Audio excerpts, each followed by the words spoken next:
Hello everyone, আসসালামু আলাইকুম। সবাই কেমন আছেন? আশা করি সবাই ভালো আছেন। আলহামদুলিল্লাহ, আমিও ভালো আছি। আজকে রান্না করলাম কাঁঠালের বিচি দিয়ে পাঙ্গাস মাছ। শুনে একটু অবাক লাগছে, তাই তো?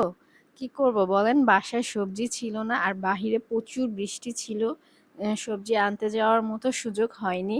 এজন্য বাসায় থাকা কাঁঠালের বিচি দিয়েই রান্না করে ফেললাম।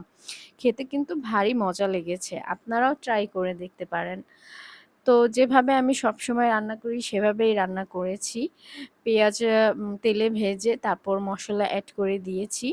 হলুদ গুঁড়ো, মরিচের গুঁড়ো, ধনিয়ার গুঁড়ো, আদা রসুন বাটা, জিরা বাটা, লবণ সবকিছু দিয়ে ভালোভাবে মসলাটা কষিয়ে আমি মাছ কষিয়ে নিব। আজকে আমি মাছ ভেজে নেইনি। আমি আজকে মাছ কষিয়ে রান্না করেছি। যেহেতু মোটা মোটা করে মাছগুলো কাটা, তাই ভালো করে কষিয়ে নিতে হবে যাতে মশলাগুলো মাছের ভেতর ঢুকে যায়।